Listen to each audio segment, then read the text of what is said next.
One आज हम first unit के सेकंड चैप्टर इंटरफेरेंस या व्यतिकरण के बारे में बात करेंगे और इसमें सबसे पहले हम बात करेंगे प्रिंसिपल ऑफ सुपरपोजिशन के बारे में। मैं डॉक्टर अल्पना गुरु, associate professor physics, SPC government college Ajmer. Interference को या व्यतिकरण को समझने के लिए सबसे पहले हम समझेंगे अध्यारोपण का सिद्धांत या प्रिंसिपल ऑफ सुपरपोजिशन क्या होता है।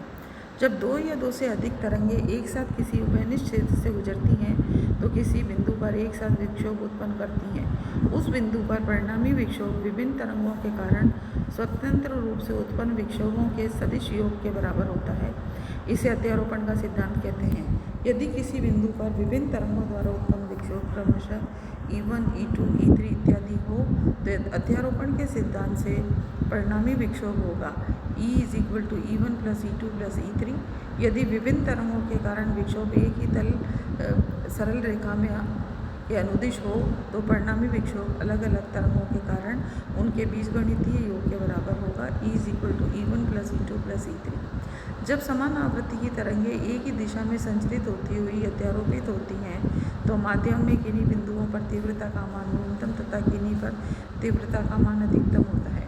अर्थात तरंगों के अध्यारोपण के कारण प्रकाश की तीव्रता का माध्यम में असमान वितरण या पुनर्वितरण हो जाता है। प्रकाश के इस प्रभाव को प्रकाश का व्यतिकरण कहते हैं। किसी माध्यम में दो बिंदु प्रकाश स्रोत S1 तथा S2 हैं जिनसे उत्पन्न तरंगों की आवृत्ति अथवा तरंग दैर्घ्य समान है तथा क्रमशः आयाम E01 और E02 है। यदि प्रकाश स्रोत S1 व S2 से उत्सर्जित तरंगों की प्रारंभिक कलाएँ क्रमशः φ1 और φ2 हों तो इनके क्रमशः x1 तथा x दूरी पर स्थित बिंदु P पर उत्पन्न विक्षोभ को निम्न समीकरणों से प्रदर्शित किया जा सकता है। E1 = E01 sin of omega t minus kx1 plus φ1। E2 = E02 sin of omega 2 minus kx2 plus φ2। जहाँ ओमेगा = 2π/t = 2πn है, जो जहाँ n तरंगों की आवृत्ति है। k = 2π/λ, जहाँ लैम्डा तरंगों की तरंग दैर्घ्य है। अध्यारोपण के सिद्धांत से एक ही रेखा के अनुदिश विक्षोभ होने पर परिणामी विक्षोभ E = E1 + E2। समीकरण 1 और 2 का मान समीकरण 3 में रखने पर E = E01 sin of omega t minus kx1 plus φ1 plus E02 sin of omega 2 minus kx2 plus φ2, या E = E01 sin of omega t cos of kx1 minus φ1 minus E01 cos of omega t sin of kx1 minus φ1 plus इसी तरह से E02 के लिए भी equation हम लिख सकते हैं = sin of omega t E01।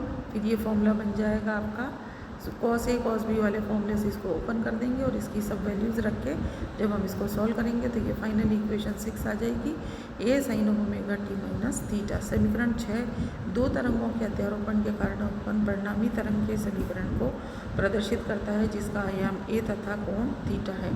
समीकरण 4 तथा 5 का वर्ग करके जोड़ने पर हमें ये इक्वेशन मिलेगी E01² + E02² + 2 E01 E02 cos of k delta minus phi, जिसे हमने समीकरण 7 से प्रदर्शित किया है, जहाँ डेल्टा = x2 - x1 पथांतर तथा प्रारंभिक कला में अंतर फाई = φ2 - φ1 है।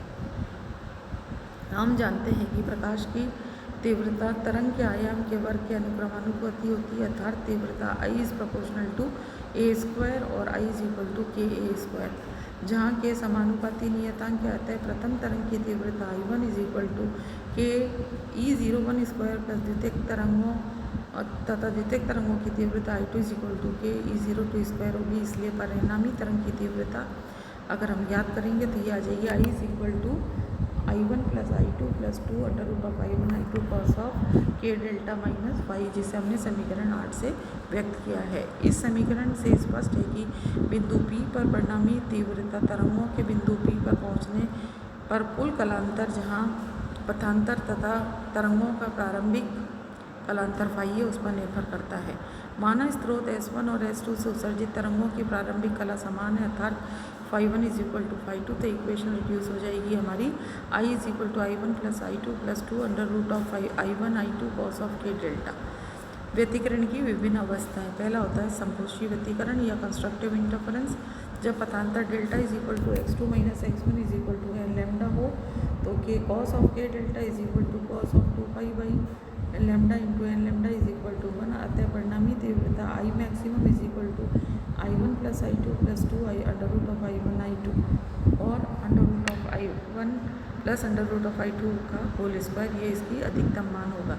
यदि दोनों तरंगों की तरंग तीव्रता समान है तो I is equal to 4 of I0 के बराबर होगा। अतः इस स्थिति में परिणामी तीव्रता अधिकतम प्राप्त होती है, अर्थात उत्पन्न व्यतिकरण संपोषी व्यतिकरण कहलाता है। दूसरा टाइप का व्यतिकरण होता है आपका विनाशी व्यतिकरण या डिस्ट्रक्टिव इंटरफेरेंस। जब पथांतर delta is equal to x2 minus x1 is equal टू n प्लस 1/2 डेल्टा होता है तो कॉस ऑफ के delta is equal to cos of 2 pi by delta n plus half delta minus 1। इस परिस्थिति में परिणामी तीव्रता I minimum is equal to I1 plus I2 minus 2 under root of I1 I2 या is equal to under root of I1 plus minus under root of I2 whole square न्यूनतम होता है। यदि दोनों तरंगों की तीव्रता समान हो अर्थात I1 is equal to I2 is equal to I0 हो तो I minimum is equal to 0 न्यूनतम होगा। अतः n plus half into delta की स्थिति में परिणामी तीव्रता का मान न्यूनतम प्राप्त होता है, अर्थात उत्पन्न व्यतिकरण विनाशी व्यतिकरण होगा। अतः श्रेष्ठ तथा स्पष्ट व्यतिकरण प्राप्त करने के लिए दोनों तरंगों के आयाम अथवा तीव्रता समान होनी चाहिए। उपरोक्त विश्लेषण से यह निष्कर्ष प्राप्त होता है कि जब कला संबद्ध स्रोतों से समान आवृत्ति की दो तरंगें अध्यारोपित होती हैं तो माध्यम के किसी बिंदु पर परिणामी आयाम तथा तीव्रता का मान अधिकतम होता है और उनके बीच पथांतर लैम्डा का पूर्ण गुणज n लैम्डा होता है।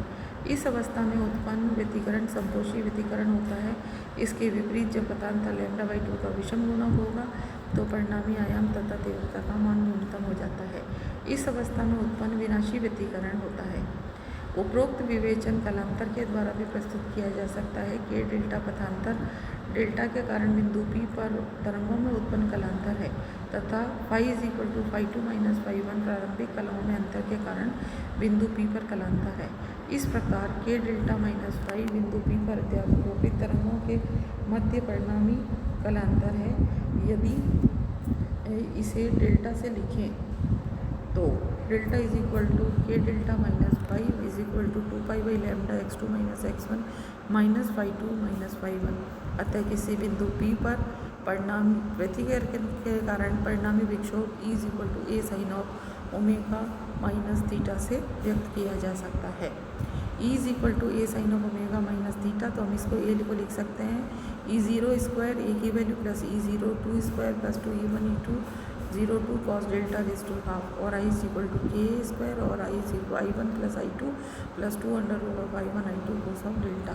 संपोषी व्यतिकरण के लिए अधिकतम कॉस डेल्टा की वैल्यू 1 या हो सकती है तो डेल्टा हमारे पास होता है 0 पाई 2 पाई 4 पाई या लैम्डा जो है पाई का समगुणक होगा। विनाशकारी व्यतिकरण के लिए कॉस डेल्टा -1 या डेल्टा जो है पाई 3 पाई 5 पाई और ये होगा आपका पाई का विषम गुणज के बराबर होगा।